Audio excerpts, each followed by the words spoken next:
Sarcef TV.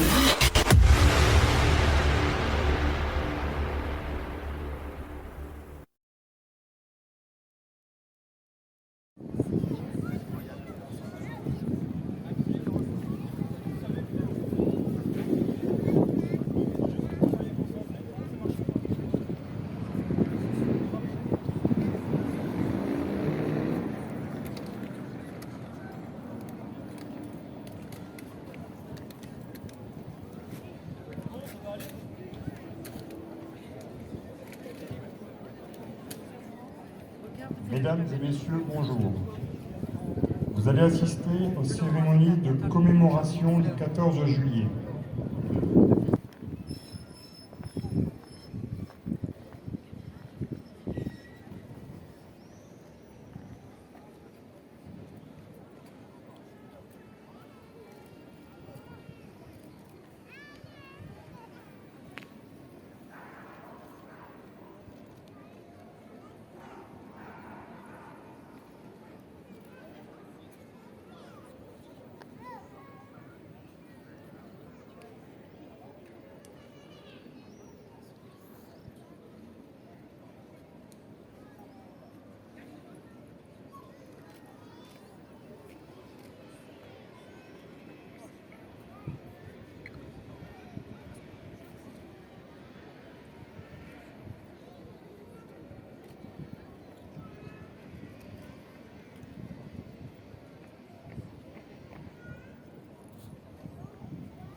Bonjour Philippe, bonjour Corinne, Armène avec les copains, vous salut.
La célébration de la fête nationale est pour nous aujourd'hui, comme tous les 14 juillet, l'occasion d'honorer la mémoire de celles et ceux qui ont fait l'histoire et la grandeur de notre pays au cours des siècles passés. Cette cérémonie est l'occasion de réaffirmer, en pensant à la glorieuse litanie des soldats sacrifiés, notre attachement aux valeurs de la République, République sortie des ruines de la Bastille, et qui, au cours des guerres endurées, guida les pas de nos aînés, comme elle préserve désormais les nôtres sur les chemins de liberté. La fête nationale est un moment de convivialité, un moment attendu de tous, un moment ancré dans la mémoire collective. Mais elle ne peut se limiter à un feu d'artifice, à un bal des pompiers, une garden party, aussi chaleureux et nécessaire soient ces moments. Cette cérémonie peut et doit être également un temps de réflexion sur notre vivre ensemble, sur ce qui fait le ciment de notre communauté nationale. La France est un grand pays. La France, ce n'est pas des individus juxtaposés, un simple agrégat de population, une somme d'intérêts particuliers. La France est d'abord et avant tout une communauté au sein de laquelle chacun a des droits, mais aussi des devoirs. Depuis la Révolution, chacun le sait, nous sommes devenus des citoyens et non plus des sujets.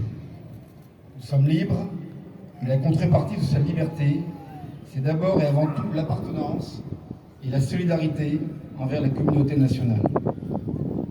La terre de France est riche d'une culture, d'une histoire et d'un destin exceptionnels qui font aujourd'hui encore l'admiration de nombreux peuples à travers le monde. Sur nos monuments aux morts sont gravés les noms de ceux qui, au fil du temps et des conflits de notre histoire, ont porté fièrement, jusqu'au sacrifice de leur vie, cette belle identité et les valeurs qui l'ont façonnée. Comment ne pas éprouver dès lors admiration, reconnaissance et gratitude à l'égard de ceux qui nous ont ainsi ouvert la voie de la grandeur, nos combattants, nos patriotes, nos soldats, ceux d'hier et d'aujourd'hui, nos Clémenceau, De Gaulle, Leclerc, Delattre de Tassigny, nos armées de terre, de l'air et de la mer, garantes de notre liberté et de notre indépendance. Comment ne pas se sentir redevable et surtout responsable d'un tel héritage? Depuis 1789 et sa déclaration des droits de l'homme et du citoyen, la France porte en son sein le lait de la liberté, de l'égalité et de la fraternité, dont elle nourrit ses enfants et inspire les peuples de la terre qui en sont encore privés. Aujourd'hui, ici à Cambrai, nous célébrons le triomphe de ces valeurs qui ont servi de fondation à notre République. Il aura fallu 3 ans. 3 ans après la chute de la Bastille et du pouvoir royal, 3 ans de lutte, d'efforts et de combats, pour qu'en 1792, la République soit enfin. Une République qui garantit à chacun les mêmes droits et exige surtout de chacun les mêmes devoirs. Une République qui disperse et efface les distinctions sociales, culturelles et religieuses dans l'harmonie de ses préceptes, à partir desquels chacun peut et doit trouver sa place dans notre pays, quelles que soient ses convictions, ses traditions, ses origines ou sa condition. Voilà, mesdames et messieurs, le sens profond de notre République, celle que nous célébrons aujourd'hui à l'occasion de ce 14 juillet. Voilà le sens de nos emblèmes, de notre drapeau. Voilà le sens de l'engagement et du sacrifice consenti par nos aïeux chaque fois que la nation fut menacée et éprouvée par le malheur. Au moment de saluer dans quelques instants leur mémoire et leur mérite au pied du monument aux morts, de penser à tous ces noms, ces grands noms qui ont fait l'histoire, la grande histoire de France, n'ayons pas peur de contempler le visage de la France qui les transcendait. Le regard de cette France dont le génie, malgré les crises et les tragédies, a toujours été à l'origine d'une espérance nouvelle et d'un merveilleux renouveau. Cette France est la nôtre, celle que nous célébrons ce jour, celle que nous voulons éternelle. Puissions-nous avec force et volonté, courage, audace et loyauté, la porter vers son destin, pour que demain comme hier, la France demeure une nation éclairée et qu'elle puisse guider de sa lumière, avec sagesse et clairvoyance, les pas d'un monde qui se cherche et d'un monde qui se construit. Vive la République, vive la France. Comme ça, là.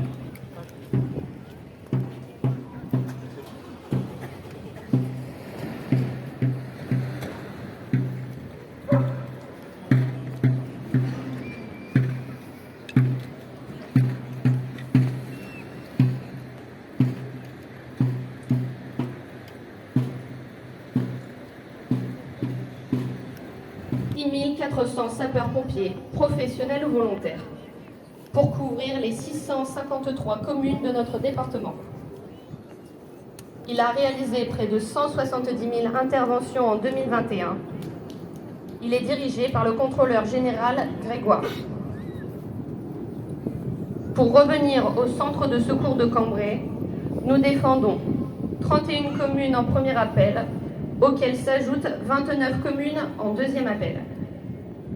Nous avons effectué, durant l'année 2021, 5 700 interventions, dont 287 incendies, 4 515 secours à personne, 281 accidents de la route, 517 interventions diverses. Les interventions ne sont pas les seules activités du centre de secours. La prévention incendie, la prévision et la planification des missions sont portées par les sapeurs-pompiers. Par ailleurs, le maintien de la condition physique et la formation au rythme de notre quotidien. Nous organisons également diverses manifestations sportives permettant de réunir les centres de secours du Cambrésis. Nous allons maintenant vous présenter les moyens du centre d'incendie et de secours de Cambrai.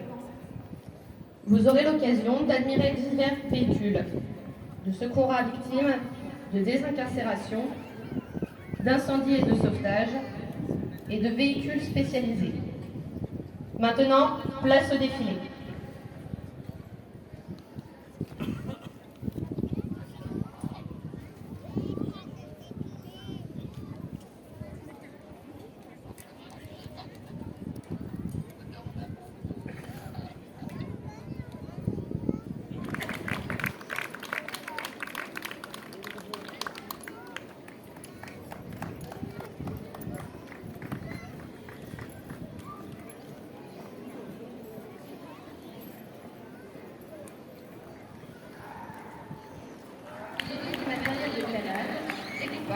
D'éclairage, de balisage et d'extinction. Son équipage est formé d'un sous-officier, un conducteur et un officier. Nous passons maintenant au véhicule d'incendie et de sauvetage. Tout d'abord, le FPT, fourgon contre-tonne. Son équipage est composé de 6 hommes, dont un sous-officier, un conducteur formé à la conduite poids lourd et à l'utilisation de pompes et de gaffeurs. Il comporte du matériel d'extinction, de sauvetage, de matériel de premier secours à victimes et de balisage. Il est engagé lors d'incendies de plus ou moins grande ampleur. Il est doté d'une réserve d'eau de 3 millilitres permettant d'effectuer une première attaque de feu, de l'alimenter à l'aide de sa pompe sur un point d'eau. En indépendamment,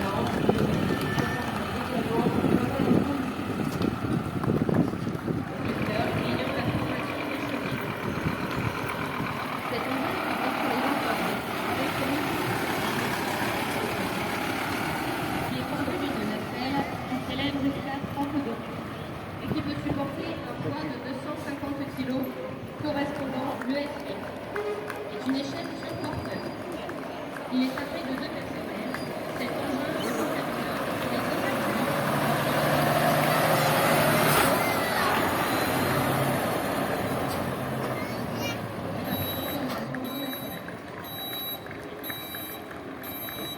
Nous terminons cette présentation par des engins spéciaux.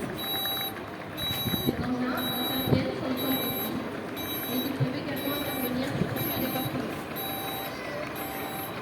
Les interventions figurent sur le quotidien. Des véhicules du sapeur-pompier sont en embarcation. Nous avons au sein du centre de secours de Cambrai des sapeurs-pompiers spécialisés en milieu aquatique. Ils ont pour mission de récupérer une victime sur place ou sous l'eau sans bouteille. Avec également des plongeurs qui, eux, sont équipés de bouteilles d'air et qui ont pour mission des recherches sous l'eau de victimes.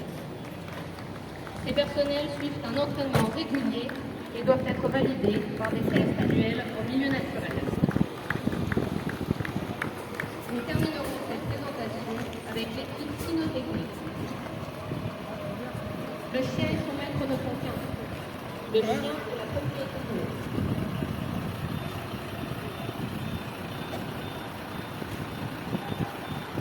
Ces équipes cynotechniques sont formées pour des recherches de personnes égarées ou ensevelies. Cette spécialité est au sein du centre de secours de Cambrai depuis 1996 et évaluée tous les ans. Les entraînements sont réguliers et obligatoires sur différents sites et les effectifs sont évalués tous les ans. Et ils sont appelés à intervenir sur le départements du Nord ou d'autres départements, voire même à l'étranger lors de catastrophes. Espérant que cette présentation des moyens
Sarcef TV.